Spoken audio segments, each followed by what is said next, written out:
ऐसा कहा जाता है कि अर्ली सोलर सिस्टम में थिया नाम का एक प्लेनेट हुआ करता था जो आज से 450 करोड़ साल पहले धरती से टकराया था। इस टक्कर के कारण धरती का काफी बड़ा हिस्सा छोटे छोटे टुकड़ों में टूट गया था, जिन्होंने हमारे प्लेनेट के चारों ओर सैटर्न की एक रिंग बना ली थी। इसमें से ज्यादातर टुकड़े ग्रेविटी के कारण आपस में जुड़ गए थे और इसने हमारे चांद का फॉर्मेशन किया, तो बाकी के टुकड़े आने वाले करोड़ों सालों तक मीटियोर्स के रूप में धरती पर बरसते रहे। साइंटिस्ट मानते हैं कि इन मीटियोराइट इम्पैक्ट्स और चांद के टाइडल फोर्स के कारण ही धरती पर शुरुआती लाइफ फॉर्म्स डेवलप हुए थे। इन सिंपल वर्ड्स, एक समय ऐसा भी था जब धरती के चारों ओर भी रिंग्स हुआ करते थे और वो रिंग्स इस प्लेनेट पर लाइफ के ओरिजिन का कारण भी बनी। दोस्तों, आपको बता दूं कि धरती के चारों ओर एक नहीं बल्कि कई बार रिंग्स के फॉर्मेशन हो चुका है। एंड मोस्ट इंटरेस्टिंगली, हम इंसान भी ऐसे ही एक इवेंट के कारण इवॉल्व हो पाए हैं। लेकिन आखिर कैसे? वेल, इसका जवाब हमें साल 1980 में नेचर मैगजीन में पब्लिश्ड एक आर्टिकल में मिलता है, जिसे 2014 में मेडिसिन में नोबेल प्राइज जीतने वाले जॉन ओ'कीफ ने लिखा था। इसके अनुसार आज से 6.5 करोड़ साल पहले जब चिक्सलुव एस्टेरॉयड धरती से टकराया था, तो इसने सिर्फ डायनासोर्स का अंत ही नहीं किया, बल्कि इसके कारण धरती के आसमानों में डस्ट क्लाउड्स बन गए थे। इसी के साथ डस्ट और रॉक के कई पार्टिकल्स धरती को ऑर्बिट करने लगे थे,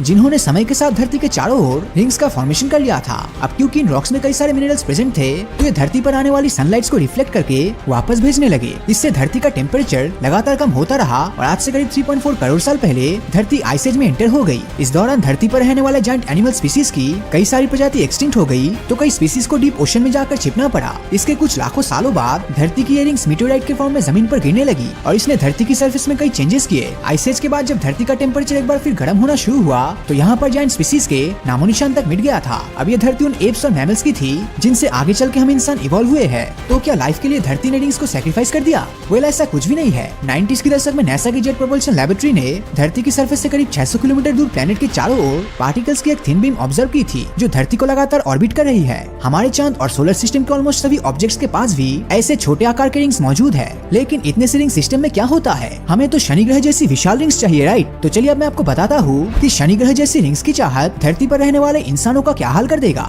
दोस्तों, किसी भी सेलेस्टियल ऑब्जेक्ट्स के चारों ओर एक इमेजिनरी लक्ष्मण रेखा होती है, जिसको अगर कोई ऑब्जेक्ट खुद की फोर्स ऑफ ग्रेविटी से पार करने की कोशिश करता है, तो वो वही डिसइंटीग्रेट हो जाएगा। इसे हम रोज लिमिट कहते हैं और धरती के केस में ये 9,500 किलोमीटर है। फर्ज कीजिए कि हमारा चांद धरती से 9,500 किलोमीटर की रेडियस में एंटर हो जाता है, तो लाखों करोड़ों टुकड़ों में टूट जाएगा और ये टुकड़े हमारे प्लैनेट्स के चारों ओर शनि ग्रह की तरह विशाल रिंग सिस्टम बना लेंगे। जब सूरज की लाइट इन रिंग्स पर पड़ेगी, तो ये हमारे आसमानों में इतना चमकेगा जैसे किसी ने हर एक स्क्वायर मीटर पर 100 बल्ब लगा दिया हो। धरती के आसमानों में ये रिंग्स बेहद खूबसूरत लगने वाली है, लेकिन इससे पहले कि आप इनकी खूबसूरती के जाल में फंस जाओ, हमें इसके खतरों को भी जान लेना चाहिए। ये रिंग्स धरती पर आने वाली ज्यादातर सनलाइट्स को रिफ्लेक्ट कर देगी, जिससे कि धरती का टेम्परेचर धीरे धीरे कम होने लगेगा। धरती पर सर्दियों की ड्यूरेशन डबल हो जाएगा और कुछ जगह इतनी ठंडी हो जाएगी कि इंसान वहाँ जाने की सोच भी नहीं पाएगा। धरती के रिंग्स में मौजूद पार्टिकल्स सरफेस पर शैडो बनाएंगे, जिससे कि दुनिया की कई जगहों पर नॉर्मल दिन रात की तरह डार्क हो जाएगा और वहाँ पर नेचुरल लाइट का पहुँच पाना नेक्स्ट टू इम्पॉसिबल होगा। इसी के साथ ये पार्टिकल्स लाइट को स्कैटर कर देगी,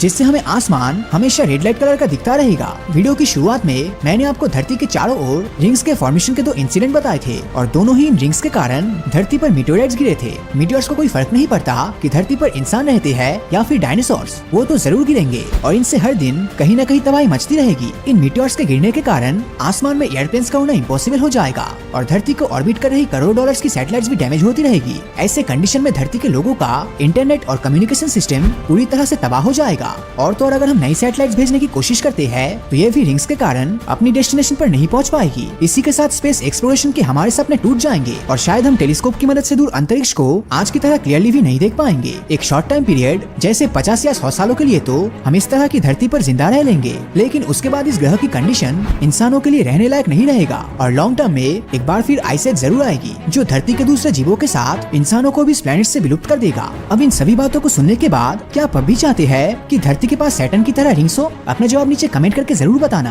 और अगर ये वीडियो आपको अच्छा लगा हो तो इस वीडियो को लाइक और अपने दोस्तों के साथ शेयर करना मत भूलना। और अगर अभी तक आपने हमारे चैनल को सब्सक्राइब नहीं किया है तो सब्सक्राइब करके नोटिफिकेशन बेल को ऑन कर दीजिए, क्योंकि मैं ऐसी वीडियोस हर हफ्ते लाता रहता हूँ। तो मिलता हूँ आपसे अगले वीडियो में और हमेशा की तरह थैंक्स फॉर वॉचिंग।